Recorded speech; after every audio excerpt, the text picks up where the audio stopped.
नमस्कार दोस्तों। तो आज हम बात करेंगे अमेठी लोकसभा की। जैसे कि आप सबको पता है कि अभी लोकसभा चुनाव की तैयारियों में सभी पार्टियां लगी हुई हैं। तो उत्तर प्रदेश की अमेठी लोकसभा, जो कि कांग्रेस के लिए बहुत पुरानी सीट है और हमेशा से कांग्रेस वहां से जीतती हुई आई है और गांधी परिवार का कोई ना कोई सदस्य वहां से जीतता हुआ आया है। लेकिन पिछले लोकसभा चुनाव में वहां से बीजेपी ने जीत हासिल की और बीजेपी की जो उम्मीदवार है स्मृति ईरानी, वो वहां से विजयी हुई। तो आज का हमारा जो सवाल है या आज का जो टॉपिक है हमारा वो ये है कि क्या 2019 की हार की वजह से कांग्रेस को अमेठी लोकसभा चुनाव से अपने बड़े नेताओं को चुनाव नहीं लड़ाना चाहिए। तो मेरा मानना ऐसा है कि 2019 की हार से बिल्कुल भी बौखलाहट नहीं होनी चाहिए और राहुल गांधी जी को ही अमेठी लोकसभा चुनाव से चुनाव लड़ना चाहिए। वायनाड से उन्होंने नामांकन कर दिया है, लेकिन अमेठी से भी उनको लड़ना चाहिए। 2014 में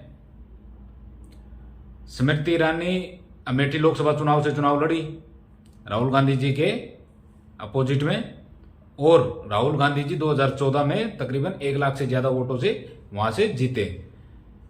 लेकिन स्मृति ईरानी वहां पर अपना कार्य करती रही और धरातल पे उसने जनता के बीच अपनी कनेक्टिविटी बढ़ाई और धरातल पर जाकर अपना काम किया और उनकी मेहनत रंग लेके आई। 2019 में उन्होंने राहुल गांधी जी को तकरीबन 50,000 से ज्यादा वोटों से हराया। और जो आज 2019 की जो मैं बात कर रहा हूं, उसमें एक बात मैं आपको ऐड करना चाहता हूं। जो लोग बोलते हैं, जैसे कांग्रेस पार्टी के भी और काफी विपक्षी पार्टियां हैं उसके लोग भी, कि ईवीएम में दिक्कत है, भाई चुनाव में कुछ धांधली हो रही है।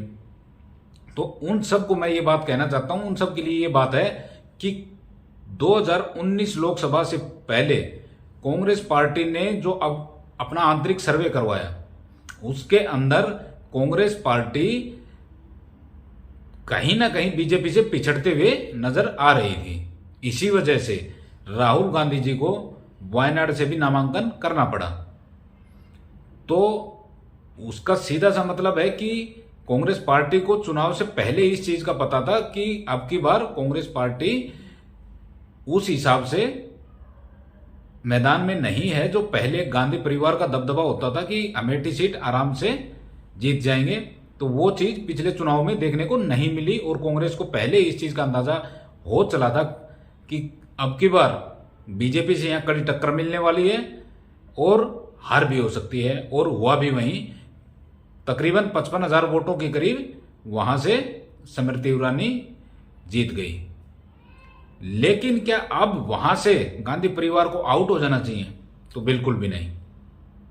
अगर केंद्र की सत्ता में कांग्रेस को बीजेपी के साथ मुकाबला करना है तो गांधी परिवार को अमेठी की सीट से लड़ना ही होगा।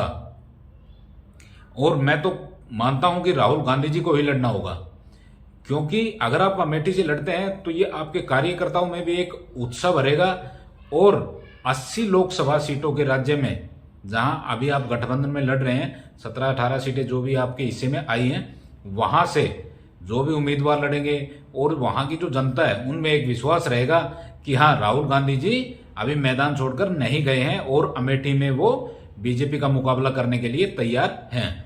तो मेरा यही मानना है व्यक्तिगत कि राहुल गांधी जी को अमेठी से ही चुनाव लड़ना चाहिए।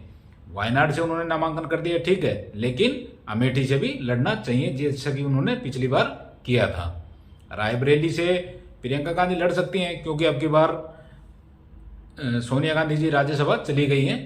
तो रायबरेली खैर पिछली बार भी कांग्रेस के पास ही थी।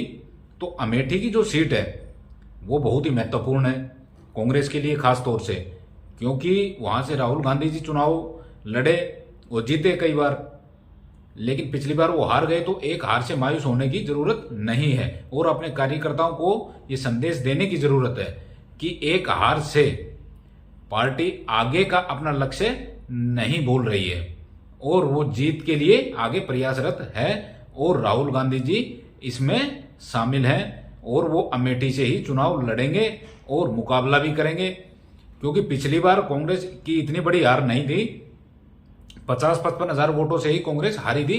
तो ऐसा नहीं है बिल्कुल भी कि कांग्रेस इस बार हारे। अगर वहां से कांग्रेस कार्यकर्ता मेहनत करें और राहुल गांधी जी चुनाव में आए तो कांग्रेस जीत भी सकती है, क्योंकि वहां पर उनके पुराने मतदाता भी हैं और उनके काम करने वाले कार्यकर्ता भी हैं। तो मेरे को यही लगता है कि राहुल गांधी जी को अमेठी लड़ना चाहिए। आप लोगों को क्या लगता है कि राहुल गांधी जी को अमेठी छोड़कर चला जाना चाहिए या वहां से चुनाव लड़ना चाहिए? कमेंट बॉक्स में अवश्य जवाब दें।